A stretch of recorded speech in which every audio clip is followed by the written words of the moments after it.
ప్రముఖ దర్శకుడు రాజమౌళి తన సహోద్యోగులైన సుకుమార్, త్రివిక్రమ్ మరియు పూరి జగన్నాథ్ గురించి చేసిన ఆసక్తికర వ్యాఖ్యలు సినీ ప్రియులను ఆకట్టుకుంటున్నాయి. రాజమౌళి వారి సినిమా శైలి గురించి, పూరి జగన్నాథ్ బాహుబలి తరహా సినిమాలు తీయడంపై వ్యక్తం చేసిన అభిప్రాయం ఇక్కడ చూద్దాం. దర్శక ధీరుడు రాజమౌళి ప్రస్తుతం మహేష్ బాబుతో భారీ పాన్ వరల్డ్ చిత్రాన్ని రూపొందిస్తున్నారు. తెలుగు సినిమాకి రాజమౌళి అంతర్జాతీయ స్థాయిలో గుర్తింపు తీసుకువచ్చారు. ప్రస్తుతం బాలీవుడ్కి ధీటుగా సౌత్లో సినిమాలు వస్తున్నాయంటే రాజమౌళి ప్రభావమే కారణమని చాలామంది సినీ ప్రముఖులు అభిప్రాయపడుతుంటారు.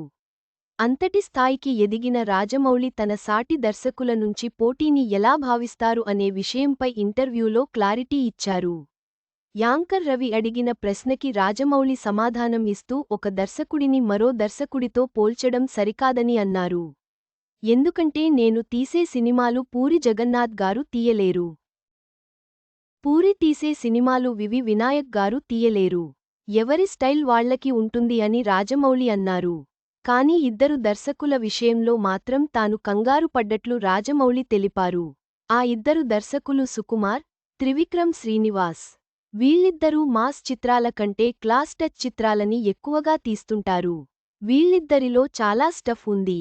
వీళ్ళు సరిగ్గా దృష్టి పెట్టి మాస్ సినిమాలు చేస్తే నేను సర్దుకోవాల్సిందే అనే ఫీలింగ్ కలిగింది అని రాజమౌళి అన్నారు. బహుశా రాజమౌళి మాటల్ని సుకుమార్ సీరియస్గా తీసుకున్నట్లు ఉన్నారు. పుష్ప చిత్రం నుంచి సుకుమార్ మాస్ ఎలిమెంట్స్తో సినిమాలు చేయడం ప్రారంభించారు. Pushpa 2 movie Indian box office biggest hit చిత్రాల్లో ఒకటిగా నిలిచింది. త్రివిక్రమ్ నుంచి ఇంకా ఆ రేంజ్ మాస్ మూవీ పడలేదు. ఓ ఇంటర్వ్యూలో పూరి జగన్నాథ్కి ఆసక్తికర ప్రశ్న ఎదురైంది. రాజమౌళి తరహాలో బాహుబలి లాంటి భారీ చిత్రం చేయొచ్చు కదా అని ఇంటర్వ్యూలో ప్రశ్నించారు. పూరి జగన్నాథ్ సమాధానం ఇస్తూ,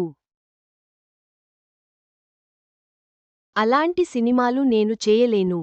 ఎందుకంటే అన్నేళ్లపాటు ఒకే స్క్రిప్ట్పై కూర్చుంటే నాకు విసుగు వచ్చేస్తుంది. పైగా ఒక్క చిత్రం కోసం అంత టైం కేటాయించడం సరికాదు. అందరికీ టైం వేస్ట్ అవుతుంది అని పూరి జగన్నాథ్ తెలిపారు. రాజమౌళి, పూరి జగన్నాథ్ మరియు ఇతర దర్శకుల వ్యాఖ్యలు తెలుగు సినిమా పరిశ్రమలోని వైవిధ్యాన్ని, పోటీని చూపుతున్నాయి. ప్రతి దర్శకుడు తనదైన శైలితో ప్రేక్షకులను అలరిస్తున్నాడు.